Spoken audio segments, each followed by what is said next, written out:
Ayun, good morning po sa lahat mga katrops. Manibagong araw at panibagong vlog na naman tayo. Ngayon ay araw ng Sabado. Ayan. Meltong vlog ay nagdidilig dito nung ampalaya.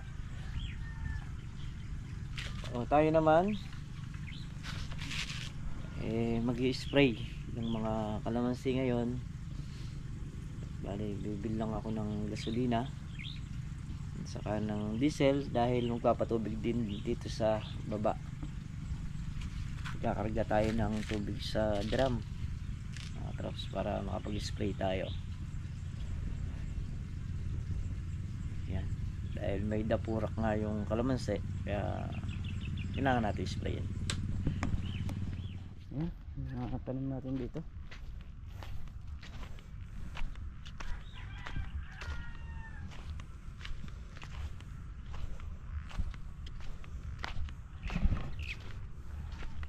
Tubo na diretso na rin yung tubo ng mga ampalaya.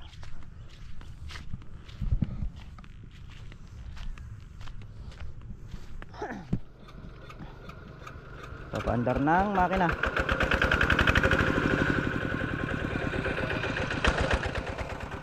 Papatubig dito sa kalamansi rito para makasabog kami ng pataba. So mamaya bibili na rin ako ng pataba para bukas masabugan namin. Mag-i-spray muna kami ngayon mga traps ng kalamansi. Dito, lahat ng kalamansi spray namin ngayon. Retro, may screen mo.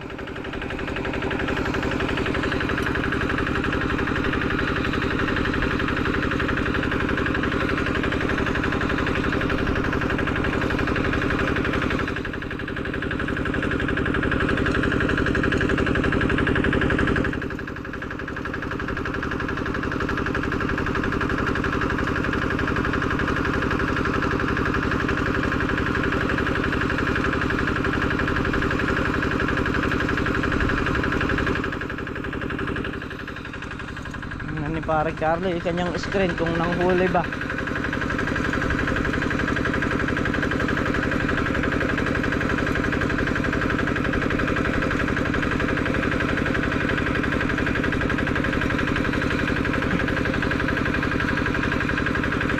Wala. Hindi nanghuli.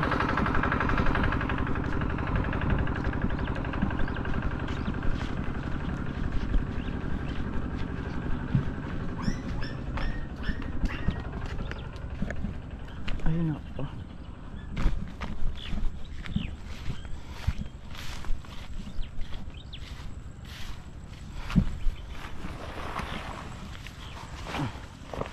Tawag natin to para magpatubig yung ano dun.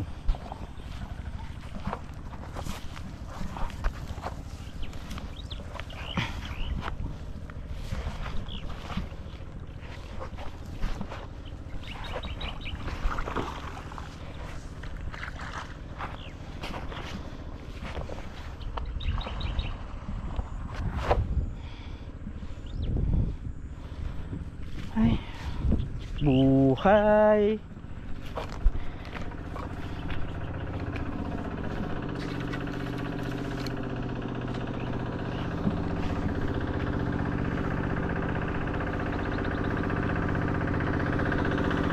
Bali, nimpisahan ng mag-spray dito sa baba.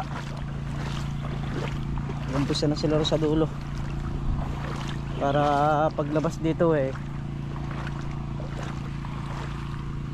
punta na ako sa kabila na pag nangyari dito.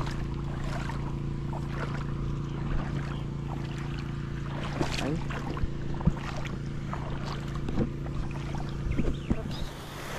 kalamansi tayo.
Ang dapura oh. Yung mga lumilipad na puti. Yan yun.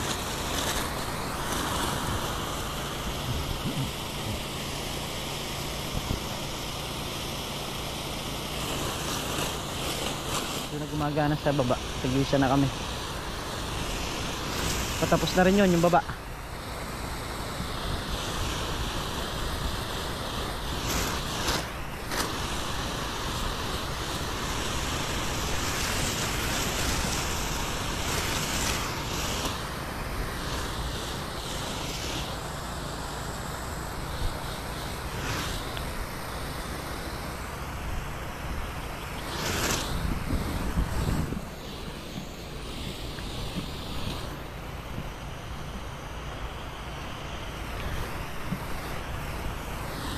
Dalawang dayos yung ating daladala.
Tayo sa kabila.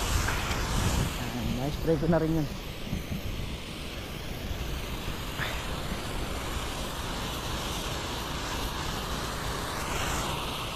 Nabusan ng gas yung power spray. Sinasalinan lang. Oh, salubong na kami rito. Ito na lang, yung tatlong dice na lang na to. Ha? Samay? Tapos na to. Hanggang dyan lang.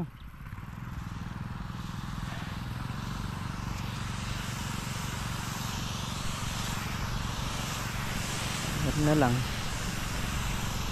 Isang guhit na lang din yung laman ng drum.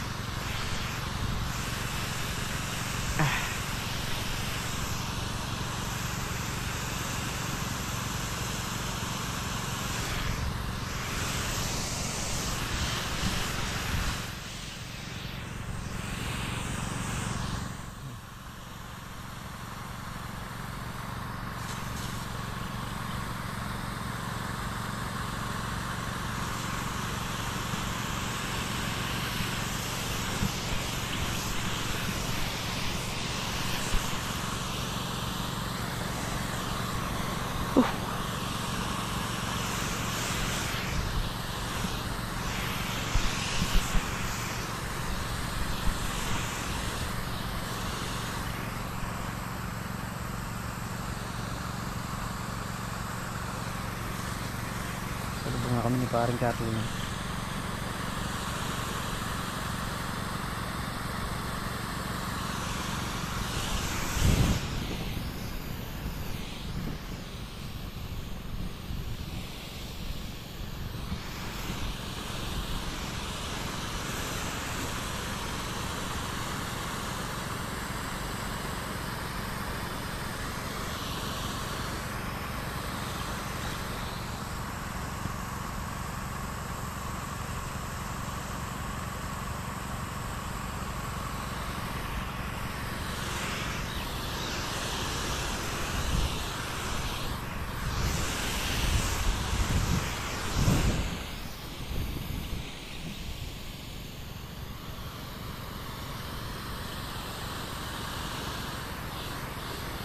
Tapos na yun. Tapos na yun nandyan sa gilid. Ay, ito na lang isang dayos na to. Didiretsuhin ko lang to. Ito na lang isang dayos.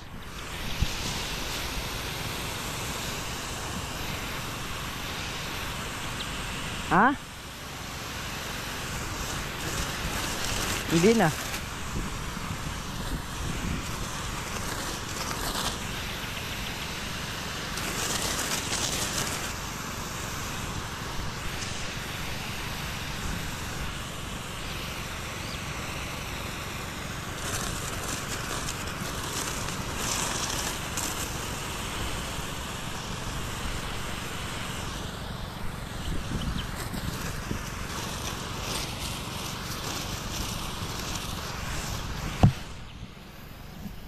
Malakas kasing magpakulot ng dahon yung ano eh. Oh, sakto. Ay, isang puno pa. Yun oh.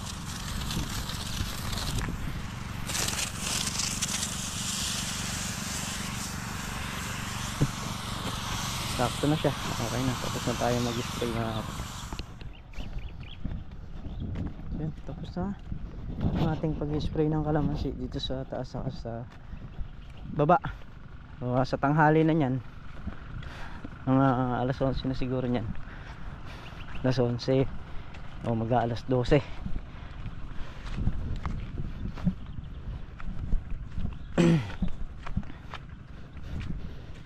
So uwi tayo ngayon mga alas 3 lang kasi bibili ako ng ano, pataba para bukas dire-diretso na ulit sabog. Tapos yung talim ng grass cutter kukunin na rin natin mamaya.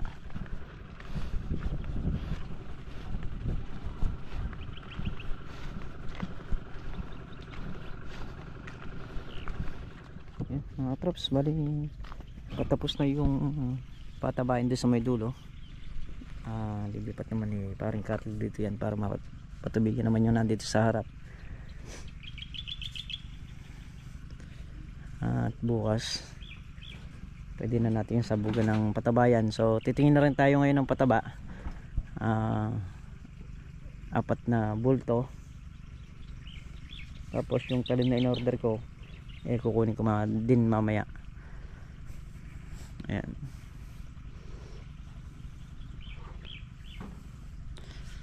Medyo matagal na rin kasing naka-order ng talim at nagamit na rin natin dito sa mga pagka-grass cutter.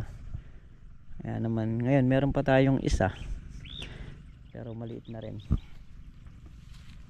Saka para pag nag-grass cutter sa susunod, saka pala yung paa ng grass cutter, yung stand sa susunod na mag-grass cutter. So dalawa na yung gaganang grass cutter. So yan mga katrops, pupunta tayo sa bilihan ng pataba at bibili na nga tayo. Yan, pinaabunuhan ko na muna kay Mrs. Mamaya na natin kukunin yung pera dun para maipasok ko na rin yung pataba saka yung tubig sabay-sabay na. Bilan nga po. Nay, magkano yung ano nyo dito? Yung 4600 nyo na Viking? Viking. Ay, mataas ang Viking. Naka 1.6 lang eh. Ha? 1.6. Bagong deliver. Mataas ang Viking. 1.6. Eh yung Swire? Naka 1.5 pa. 1.5. Mataas na yung Viking. Bag na. Apo. 4 na bag. Ay! Grabe. Dapat ka nung kakaamon. Grabe yung itinaas ng ano, Viking. Pa! Pasok ko na lang pa. Sige po. Apo, bak. 1.5.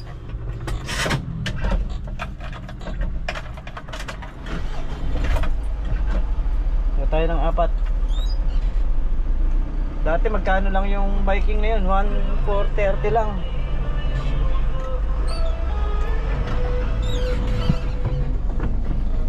Ay, grabe.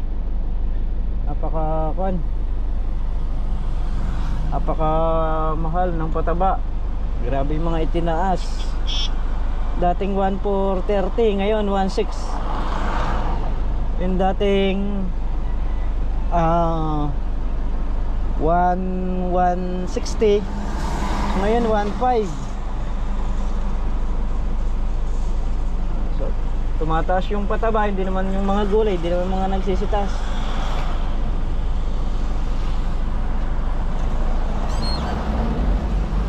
Ano pa mangyayari sa mga farmer nito? Wala na, puro pabulusok.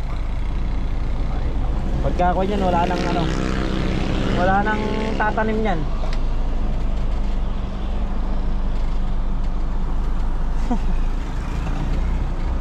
Ayan, kumuha tayo ng 4 na pataba dahil hihintay tayo ni paring Carlo doon, dahil nga katulong nating magbababa. Diyos mio, Marimar.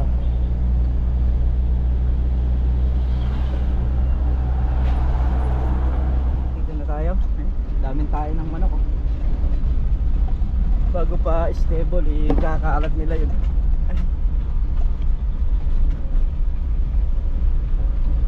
Bababa ko lang yung pataba rito, tapos pipikapin ko yung talim ng grass cutter. Dito lang din naman sa bagong sikat.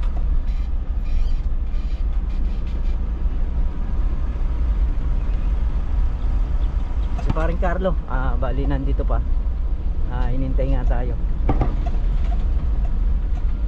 Nagpapatubig pa rin dun sa mga kalamansi.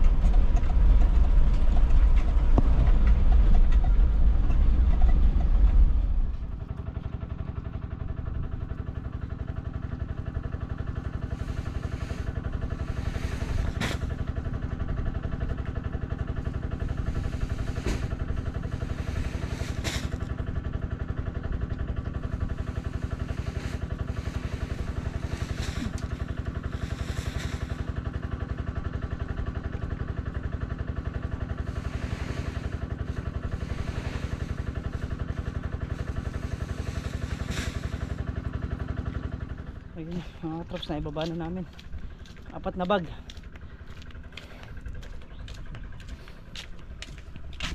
Ayan, bali tutuluyan ko yung ano, talim, yung grass cutter. Tapos kakarwas natin yung sasakyan kasi may karwas dun. Masyado nang malinis yung sasakyan, malikabok. May 4 na po yung patigil ba?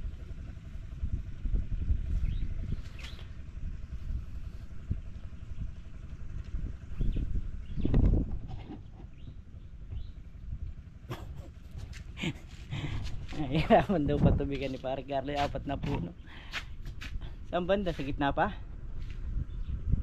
Na, mapuno mo na yung babado bago makating. Napuno yung babado ako makating. Hindi pa puno. Eh halos lahat naman nung nandito, kalahati na rin yan. Bago ako puno, sa garo dito. Ano, iwanan na ka to dyan. Tutuluyan ko yung talim. Para pag nag grass cutter tayo sa susunod, dalawa ng grass cutter gumagamit. Ay nako. Ha? Sige. Yan, tuluyan natin yung talim. So yun, tapos na tayong mag bali babalikan na lang natin.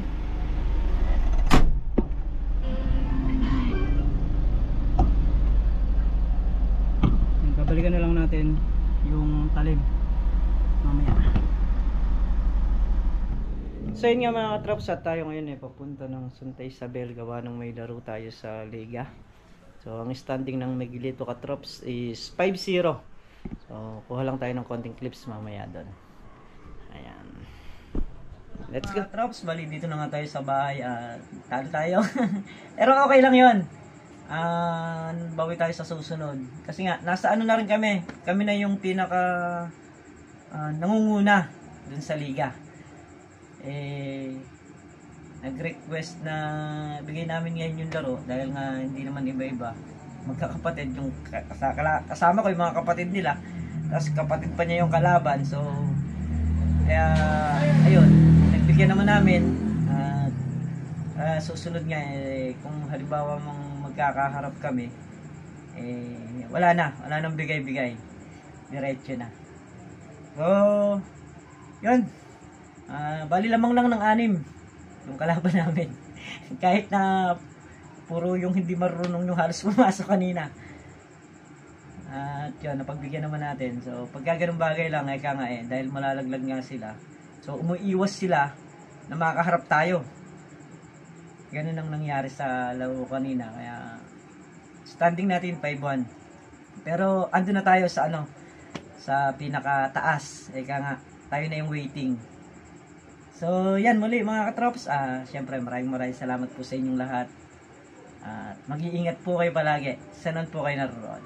Bye-bye po sa lahat.